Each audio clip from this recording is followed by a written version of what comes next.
ADP. Going to be a quick show, but a lot of info. Hope you guys enjoy it. We're getting into some real nerd shit today, so hope it's a fun time for everyone involved. Let's hit this intro.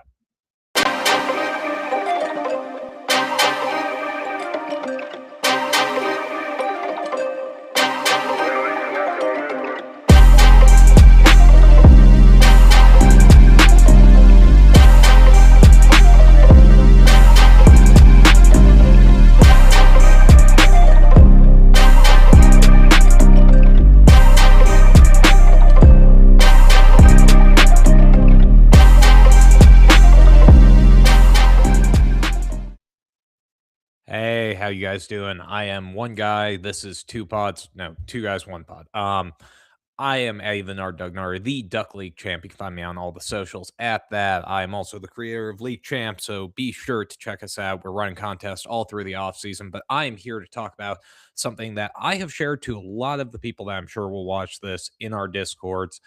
I put together some analysis on early season ADP. We had about 10 mock drafts going, so I figured why not get some analysis in there? We're going to be going over the spreadsheet today. So if you don't like watching a dude in a beanie break down a spreadsheet, this isn't the show for you, but I sure hope it is because this will be fun. We're going to go over some real fun data. I have a lot of cool insights from this, and let's get into it. Um, we run Superflex mock drafts. These are dynasty formatted. So when we're going through this, just keep that in context. This is your Superflex Dynasty rankings, essentially. So this gives you a good indication of how guys are getting ranked early in the startup space because people are going to start drafting real soon. So let's break into it. All righty. So I got this pulled up. We're going to be looking through this ADP and let's get into it. So this is my ADP sheet. I have shared this in the actual comments, so you can see where I am actually getting this data from. It is fully accessible. I have this as a public Google Doc, so feel free to take a look at it. I'll be updating it throughout the off season. I think this data is really impactful, can be pretty useful, but I'll start by sorting it the right way. So sorted by average pick. We have the average round of a player. I'm just going to go through a baseline data analysis of this. We have average round, maximum round, minimum round, standard deviation of that round. That's a variance that the player goes in depending on the round. Same with pick, average max min of pick, standard deviation of that pick. I think the standard dev of that pick is one of the most useful things we can cover today. And then last but certainly not least is the average positional rank. And when we're talking positional rank here, we're talking about wide receiver, running back, tight end, and quarterback. And how they are stacking up in terms of where they are picked in a draft board in terms of ranking. Obviously, we have a lot of this data on League Champ, but I want to make sure that we are putting it into an accessible format. And I know people love Google Sheets, so let's start getting into it. So the baseline of this draft board is pretty standard. You know, we have the Joe Burrows, the Josh Allen's, Drake Mays, Jamar Chase, Bijan's. The top of this board, they tend to go in your first round. It can't be much of a surprise there. And I don't really want to go over the first round today. So the main thing that I want to go over is actually what we get in terms of variance in the players that we are picking. And let's start by sorting it that way. So I'm going to go ahead and get rid of and sort this by standard deviation. Now, whenever a standard deviation is null, a good thing to note is that essentially means that the player was only picked in one of those 10 drafts, so they don't have any deviation because they've only been picked once. But we can still work around that. And we're going to look at the guys that actually have the most variance between the spots that they are getting picked. And when we look at min pick versus max pick, minimum pick is the earliest that they got drafted in any of our Superflex mocks, and the maximum pick is the maximum that they got drafted in any of those Superflex drafts.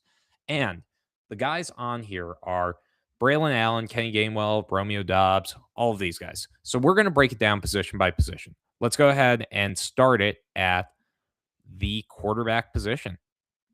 So We're going to ignore some of the nulls. Obviously, Mendoza, Aaron Rodgers, Kirk Cousins, Chambliss, Howard, Brissett, and Simpson. Fields are picked in only one of our drafts. I think they're interesting, but I don't think that gives us a lot of data to go off of. I'm sure that that won't be null in the near future. So, as we do more of these mocks, if you want them included, just hit me with a link to your Sleeper mock. Sleeper is one of the best apps out there. They actually let that data be pretty publicly accessible. But let's break down the highest variance quarterbacks. So we're starting with Malik Willis. Now, he was stellar at the end of the season for the Green Bay Packers. And he essentially went out there, made a ton of plays, and should earn himself a starting role. Now, if we're talking where that is, that could be a place as bad as the Jets, but it could be as a place as nice as the Miami Dolphins. And I think that's why we're seeing a lot of variation. Now, he can go anywhere between 32 picks of his maximum. He's going around pick 100 in a super flex draft, but he's gone as low as 165 and as high as 89. That shows that you can probably expect that there is a Malik Willis guy in your league and that he might be going earlier than you are expecting. So you might want to take him a little bit earlier there. So let's look at some of the other metrics around him. He went as high as the 8th round and as low as the 14th. He's going around the 9-6 spot. So that means you're getting him around pick 108 ish. That's a very interesting spot because you have a lot of stellar players there. So you're taking a chance on Malik Willis and hoping that he gets a starting role. I'm not sure if I buy in that much, but we've seen a ton of great development with him in that Matt LaFleur system in Green Bay. And I can speak from experience. I watched him tear up the Bears secondary in one of their games. He looked like a legitimate starting NFL quarterback. And when he was coming out of Liberty, he certainly played like that. So we'll see if that actually happens. So he also came in at average positional rank of around 36. Let's break out on the next guy. We have JJ McCarthy. And you guys may know JJ McCarthy, near and dear to my heart specifically. JJ has been a fantastic player to watch crush my dreams over the past couple of years. So he didn't get to play his first season. Last year, he finished real strong, but he started real weak. He had that one stellar game against the Bears and then got benched for Carson Wentz, injury benching. And now he's going at around the last couple picks of the 8th round. And you can get him as late as the 13th round, but he's going as early as the 7th. Now, that's a little bit of a scary range because you're expecting him to be your starter long term in that case. And that can be a bit of a rough situation to be in because the Vikings have playoff aspirations. So if he doesn't work out this season, then you are probably going to see them looking to bring in competition. They might do it as early as this year. So where's he coming in the quarterback ranks? He's coming in at 33. Now, I think that's great value because you know he's got at least some leash. Whereas Willis, he might end up being benched or not even getting to a starting role by the start of the season. JJ McCarthy is coming in and likely will have that. So there probably aren't 32 quarterbacks that are a better bet to get points on a regular basis, but he has a high variation. I think these variance players, the one thing that it shows you is that at least someone has faith in these players and thinks that they are actually going to be a stellar player for your fantasy squad. So, in those circumstances, I think it's pretty smart to consider taking a risk and taking one of these players early. So, that's my thought on JJM. Now, let's move it into the next guy here. We have Shador Sanders. Average round of 10.3. That's around pick 4 in your 10th round. He's going as late as the 14th, but as early as the 7th. And this doesn't surprise me. Shador had a ton of supporters this past season, Chev being one of the prominent ones in our space. And he had some great games, especially against the Tennessee Titans. He really showed a breakout there. But we got to see some of his downturns, like when he played the Chicago Bears. He put up one of the all-time stinkers from this season. Now, He's going at around 35.83. That is around the range I think you should be taking him. Him and Malik Willis really remind me of each other in terms of their potential to start this next season. They should have an opportunity to earn a starting role, and we will see if they actually are able to maintain that. Now, you'll see here, despite him being picked at a standard deviation lower than JJ McCarthy and Malik Willis, he actually has a lot more variance of where he goes in the quarterback ranks. He has standard deviation of 15.38. That is a ton of movement. That means people are probably taking him as high as 22 and as low as 56. That's a little concerning. And we'll see which of those actually ends up being the right spot. So, this next guy here really surprised me because Matt Stafford is a potential MVP. I think the biggest reason that we're seeing this variance from him is because Matt Stafford very well might retire this season. And if he is to retire, he will likely go out as one of the best quarterbacks of our generation. I think that he'll be back personally. And I think that if you're getting Matt Stafford at a positional rank of 32 almost, that is almost insane to me because Matt Stafford won you your leagues this year. And he could do it again. There's nothing wrong with taking a 1 year rental. Many people in dynasty leagues will know that I am the king of AARP quarterbacks. I am frequently taking guys that are far too old to foster on my dynasty roster. So we'll see what actually happens with Stafford. But if you're getting Stafford at 32, I don't think that's in any way a bad bet to make. Now, I'll rush through some of the rest of these because I don't want to spend too much of this stream talking about quarterbacks, even though they are really fun to go over. Now, the rest of this board goes to Richardson, Tyler Shuck, and CJ Stroud. Now, this group is, I think, significantly more in the range of their variance is explained by people's takes. Now, Anthony Richardson, for example, I still believe will get an opportunity to start for the Colts going into next season, especially with Daniel Jones's injury coming in pretty late in the year. So, if we have him at a maximum pick of 173, an average ranking of 51 in terms of the quarterback position, there isn't really a better shot you can take. A Rich was a top 12 quarterback in per game scoring in almost every game he played. So, A Rich is a guy I'm going to have in a lot of dynasty startups because I think that there still is an opportunity for him to start in the right offense. Now, Tyler Shuck is kind of on the other end of that board. We're getting into the players that are actually more draftable. So Shuck is going around the 6th round. He goes as early as 3rd, late as the 8th, and he has a pretty high standard deviation between those two rounds. He goes at around pick 60, so late 5th round indeed, and he has gone as early as 28, I think that's Rocco, and as late as 88. So that standard deviation is going to have him moving around the board quite a bit, and his average positional rank is at 22. Now, I think that's pretty low. I don't have him as a top 12 guy. I think he is a competent NFL starter. And the biggest thing we saw last year is him making plays with his legs. So if he can continue to do that, he is going to be a competent fantasy quarterback. And you got to actually consider him for your roster. Let's get into one more and then we'll break it into the running back position. We have CJ Stroud here. Goes in the 4th round, goes as high as the 3rd, lays the 7th. Average pick of around 48, so right at the end of your 4th round, and he goes as early as the mid 3rd. So he's going a little later than Chuck in general, but they're around the same range. And I think this guy has the same sort of mindset that you might look at with a Tyler Shuck.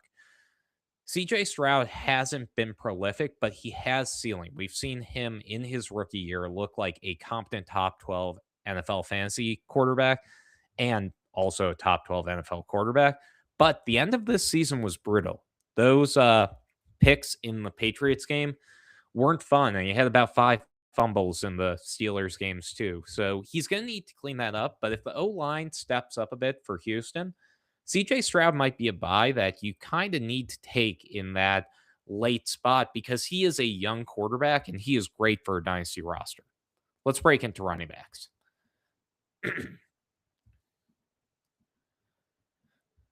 So, running backs, we're going to be going over the guys with the most standard deviation. And the top of this board is Braylon Allen. You may have forgotten about Braylon Allen, the giant running back that plays for the New York Jets. He spelled Brees Hall, and he could be their starter if Brees leaves in free agency. He goes at standard deviation of 4 rounds. So people are taking him as high as 84 and as late as 180. Average pick of around 154, which is about what I'd expect. I might have him a little bit higher in my personal rankings, but that's largely because we saw him able to catch the football at a high rate in his first season with the Jets. Last year, he missed most of the year with a season ending injury. Now, he has a positional rank deviation of 38.17. Now, that is pretty high. Minimum of 23. Don't know what someone was doing there, but maximum of 100 is pretty low, too. That really makes me think that he could be one of those players that could stand out for you. You get him at the end of your draft, and he ends up being a competent starter. I like Braylon Allen. I think he's a good buy right now. Kenneth Gainwell might be in that same bucket. Now, we don't know what's going to happen with Caleb Johnson, Jalen Warren, and Kenneth Gainwell after this season. Kenneth Gainwell was by far the best fantasy producer, but he is a perennial backup running back. And the Eagles did not use him very effectively. The Steelers did. But Aaron Rodgers throws the ball to the running back almost more than any quarterback in the NFL. Can we trust Gainwell going into this year? Time will tell. But we have him going anywhere from 100 to 156. That's a huge range. So you might be able to get him late in your draft, and he might come at a huge value because we don't know what the Steelers are going to do at the running back position. He comes in with a standard deviation of around 12, significantly less than these other guys. And that's an interesting part about this, that Gainwell, although he moves all over the board in terms of draft pick, he tends to go around the same running back. So it's really if your draft board is tending RB early or not. And you kind of got to feel that one out. So let's move it into this next guy.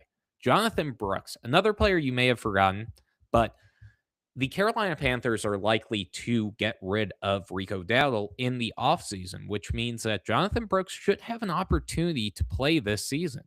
Chuba Hubbard has been a competent NFL starter, but Jonathan Brooks had a better profile coming out of college. So it's possible that he is a really good value there. He's coming in around pick 146 and significantly higher standard deviation, goes as high as the 25th ranked running back and as low as the 98th. So you might be able to get him late in your draft and he might be a value. Let's move it on to this next one. Ramondre Stevenson. Now, we're going to see Ramondre in the Super Bowl this weekend. So I am intrigued to see how that pans out because Ramondre, if he ends this kind of prolific season with another game out touching Travion Henderson by 100 carries a game, it'd be hard for me to justify not taking Ramondre at the price tag that we have. We have his average positional rank as 49.5. That is real low. And he goes as high as 38, which is way lower than the rest of these guys. But his max positional ranking is only at 58. So you might be able to get a real deal on Ramondre. These 9th round to 12th round running backs are going to be the guys that swing your league. So I think Ramondre is really the name that doesn't fit in from these top 5. Devin Neal, same boat. We'll see what happens with Alvin Kamara, but we didn't see Devin Neal really shine aside from 1 or 2 games. Now, he looked good for the Gamecocks back in college, and he does have some potential on the right O-line, but we'll see what the Saints do there. Zach Charbonnet, the injury is definitely muddling that conversation, so we'll see what happens there. I don't think there's too much to talk about. Tyrone Tracy and Rico Dowdle are guys that I'm very interested here because Tyrone Tracy is really reliant on Cam Scatterbo coming into the league late. And we'll see if that actually keeps up because he's been a competent running back every time he's gotten a starting opportunity, aside from last season at the beginning of the year. But he is going as late as RB 68, and he's going around 52. So you can probably get him at the end of your draft, and I doubt they're going to stick with Devin Singletary as the other option there. So he might be the third down back to kind of alleviate some of the wait time when Scadabo's still getting himself up to speed. Rico Dowdle, another guy that we will see where they end up. Jalen Warren, I just did the thing with Kenny Gainwell, copy and paste here. Trey Benson, another injury guy. We will see. Blake Corum came into this season and had nearly no role. And by the end of the year, he was splitting touches 50-50 with Kyron Williams. In the playoffs, that took a hit. Kyron was definitely on the field significantly more than him, but he's going in the 10th round. So for a young running back behind Kyron Williams, who, although he's a good player, is certainly not a world beater, I think that you could do worse with your 30th running back or 43rd on average than Blake Corum. Let's move it into Saquon Barkley because this is the guy that I wanted to get to in the running back position. We have him going in the 4th round,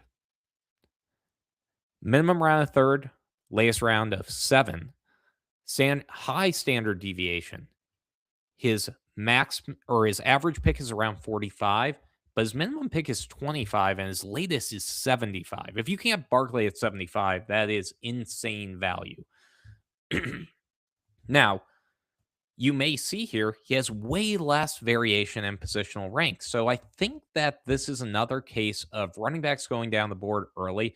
In early super draft or super flex mock drafts, you're going to see a lot of people feeling out the strategy and figuring out where they actually want to take these guys. Saquon Barkley is one of those guys that when they're on the draft board, it is hard to pass them up, but his average positional rank is 13.7.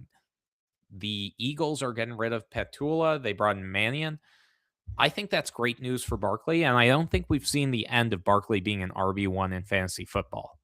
Now, the rest of these guys, I want to skip around, but I'm going to go to Rachaad White because he is one of my sleepers for this season. He's going to be one of my flag pant guys, especially if he ends up in Washington like he says he wants to with Jaden Daniels. He used to play together at Arizona. His average round is around the 13th round. He goes at pick 148, and he has a high standard deviation. So people are taking him as high as RB 34, but as late as RB 84.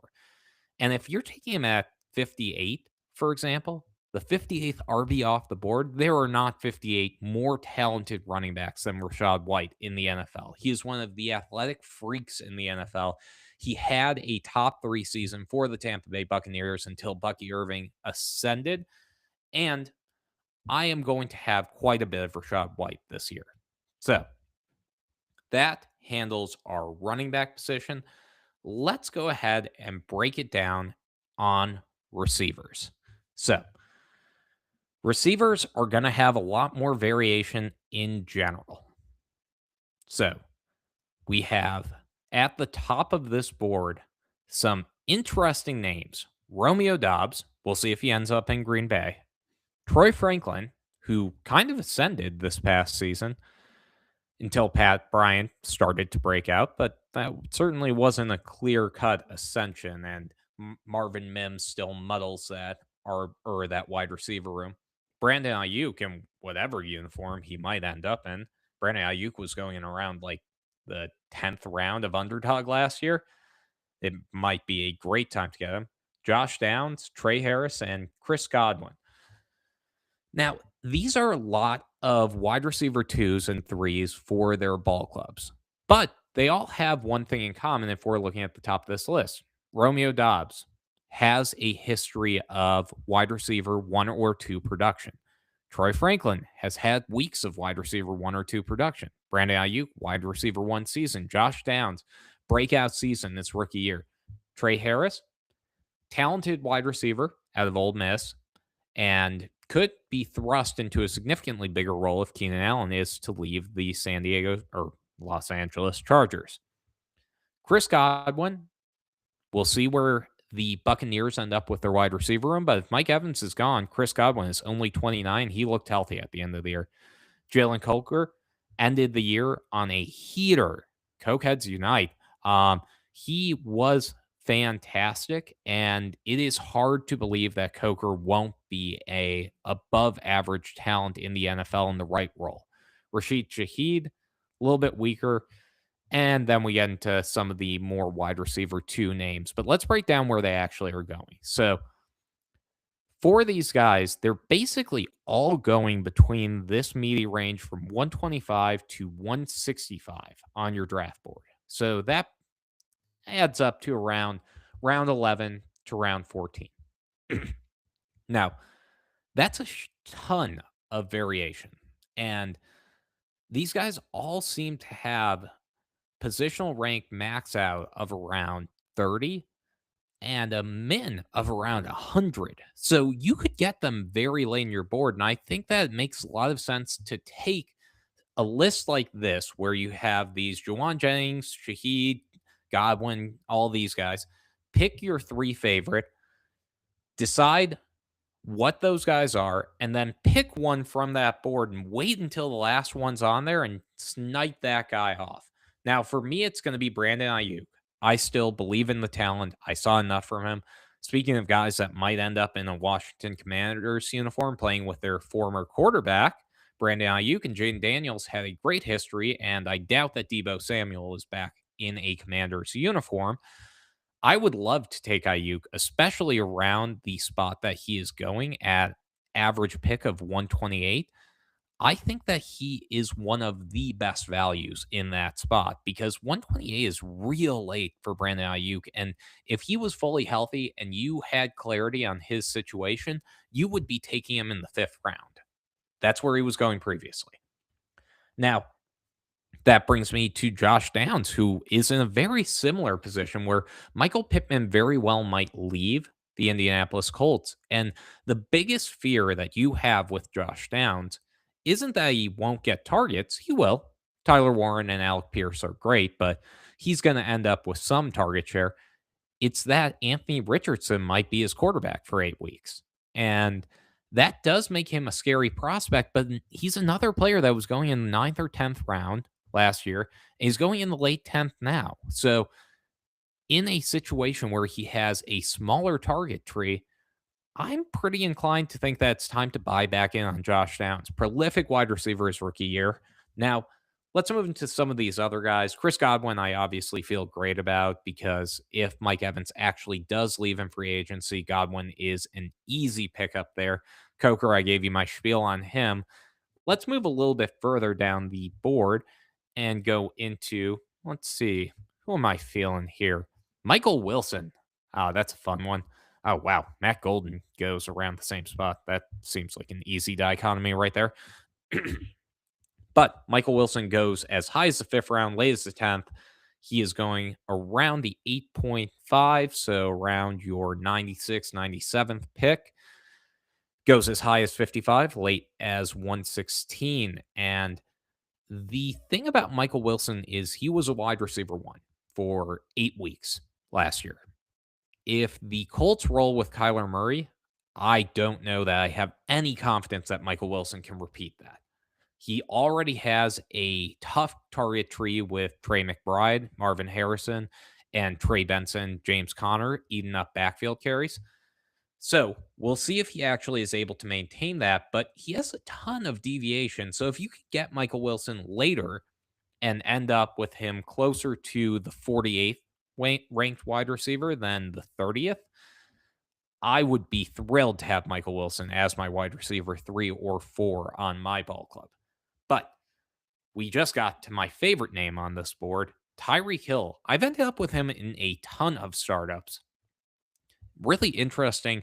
This guy was a first round pick the past 3 seasons. Last year, maybe he fell to the second or third, but still, he is 31 years old, coming off a terrible knee injury, and he is going an average pick of 141. Now, that's where it kills me because Tyreek Hill almost undoubtedly will not finish as the 141st player in the NFL.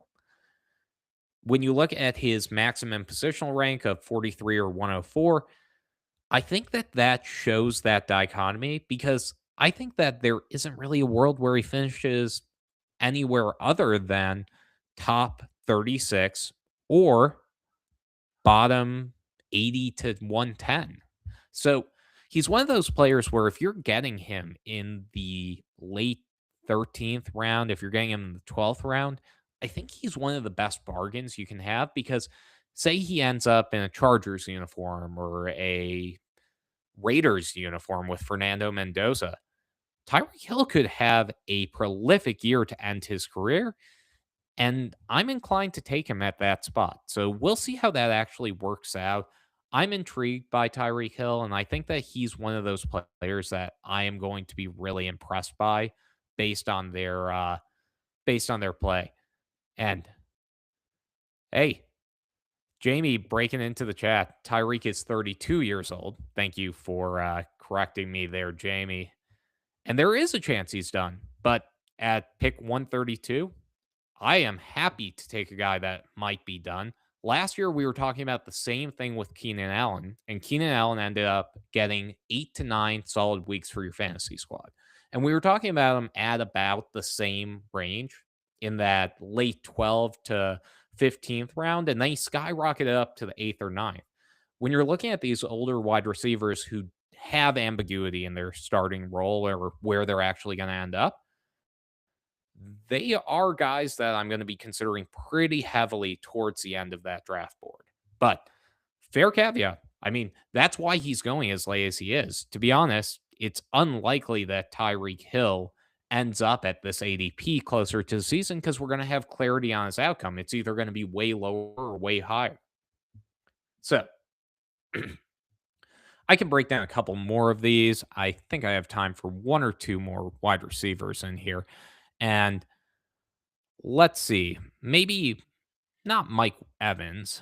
Let's go with Marvin Harrison Jr. because he is still going in the fifth round, min round of 4, max round of 7. He is going at pick 55. Odd. And he goes around the average positional rank of wide receiver 24. Now, this guy I'm going to be lower on. We already saw the asymmetrical downside. Oh my. Well, we got this joke from Jamie again. We have thought about adding two girls in one cup. But we found that the search algorithm did not help us much when we did that. But appreciate it, Jamie. um, so Marvin Harrison is a receiver where we are looking at one of the most talented guys coming out of college, but someone that absolutely has fallen off the map the past few seasons. He's coming off of injury. The problem I have with his early ADP isn't that I think it's unreasonable. I think it's a ceiling outcome. Whereas we talked about the floor outcome with Tyreek Hill, I think the ceiling outcome that we're talking about with Marvin Harrison is wide receiver 13. I don't think he gets much higher than that.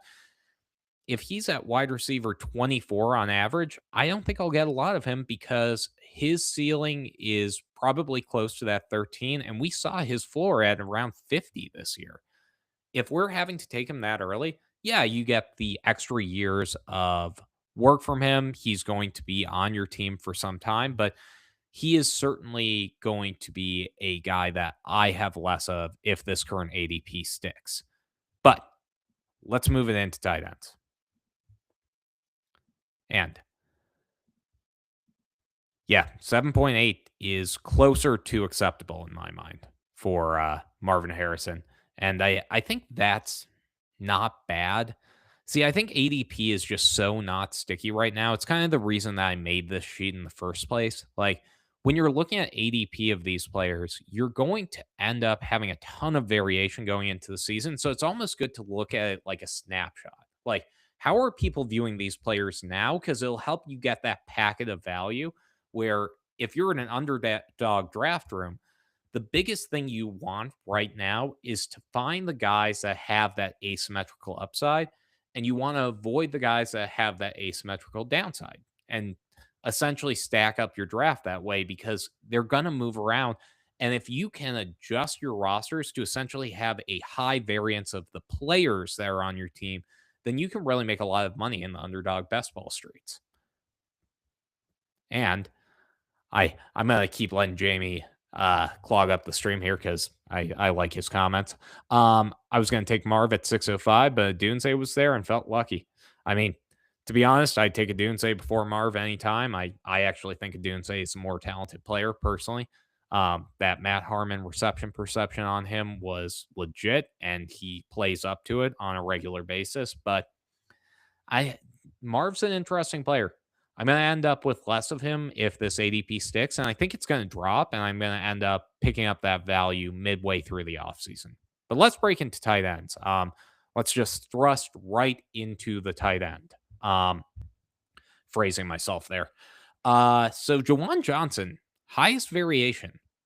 I love that because Jawan Johnson is about the highest variation player in terms of actual NFL talent when on the field because he sometimes looks like the best tight end in the NFL and he sometimes looks like the worst. So this makes sense to me.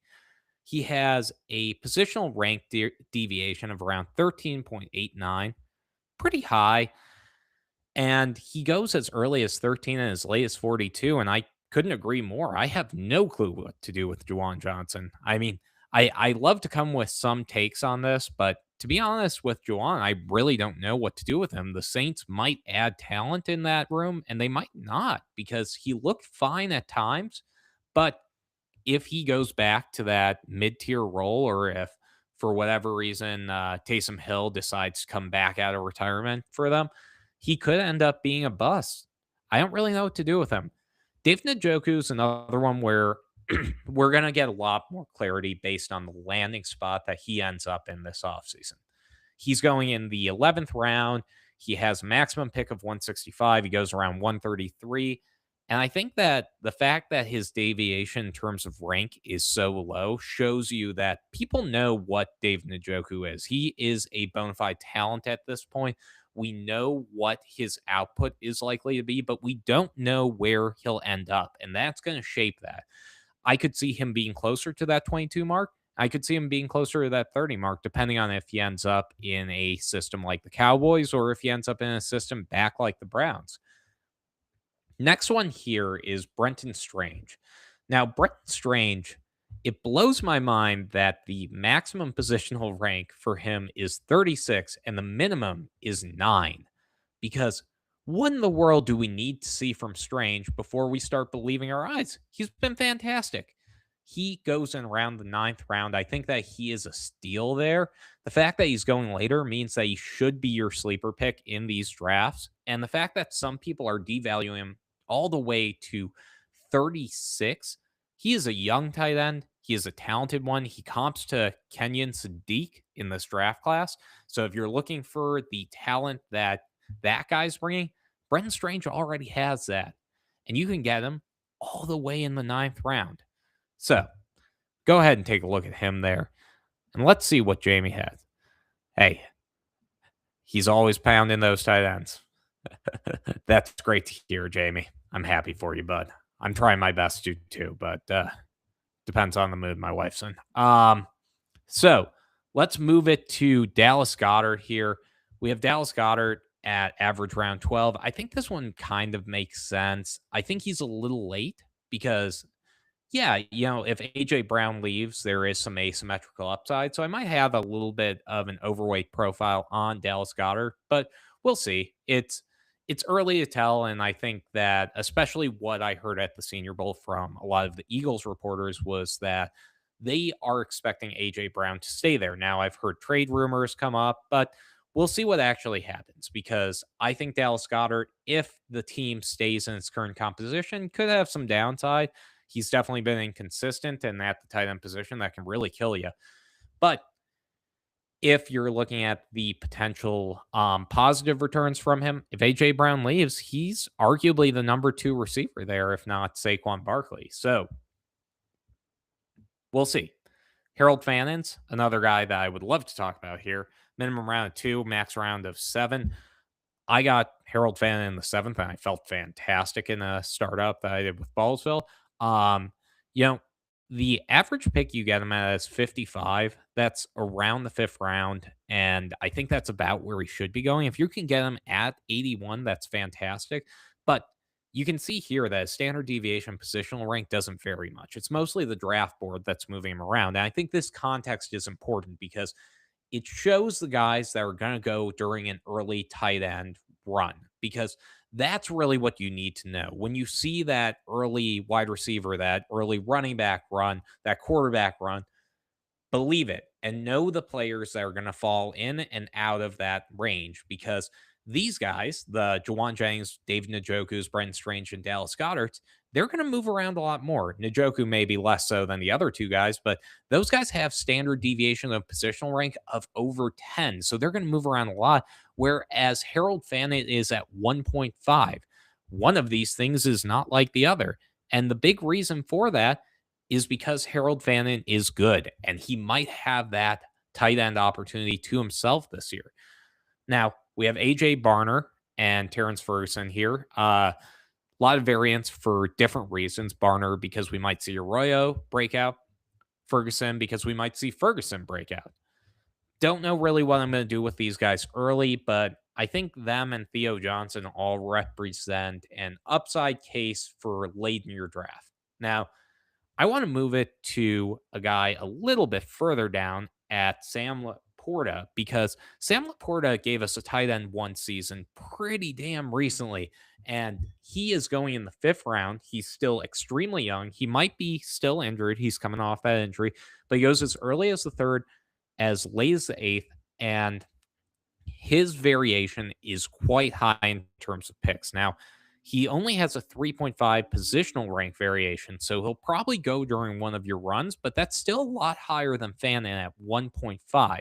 So, when you see one of those runs and you're trying to get yourself a starter, Sam Laporta might be the guy to go to. That largely breaks down what I'm going to cover on this show. There are plenty of other guys I could go over. I highly encourage you to look over this sheet. I'm going to be adding to it throughout the entire offseason. We'll have it in the app. We're adding our ADP and everything else, going through some of that. But I see there are a couple comments here. So, screw it. Why not? I know Goddard's a free agent. I think he's ending up in Philly, but I might be wrong there. I don't like Philly's odds with Grant Calcaterra. Now they could go for Sadiq or Stowers, but we'll see. And Fannin, I love as Jamie's most owned tight end dynasty. And we want more glare. Mike, that's real nice there. Let me see if I can get more glare in here. This is Addison reporting from the surface of the sun. Terrence Ferguson, we had the tight end touchdown call from Scott. We are big Ferg fans here. And what up to Dynasty Dogs? Be sure to check out Dynasty Dogs podcast. Love those guys. They put together a fantastic show. That is all I have for you guys today. Be sure to check out that spreadsheet. I'm keeping it short. I'm keeping it sweet today. I mostly wanted to get the content out there so that you guys knew how to work with this data. I'm a big fan of putting those resources out there. So if you guys wonder about other sleeper metrics that I can put together, I would be happy to do them. And I wish you guys the best of luck in your Superflex drafting this season. If you have mock drafts and you want to contribute to ours, just shoot them over to me. Can handle everything from the link. But I have been Addi the Nard Dog Narder. You can find all my socials at Duck League Champ. Follow the Two Guys Show or One Pod Show. Like, subscribe. Also look up Two Girls, One Cup, but KUPP. And be sure to check out the League Champ app on the Google Play and App Store. It has been a blast being here. Thank you guys on the stream, and I will catch you guys later. Peace.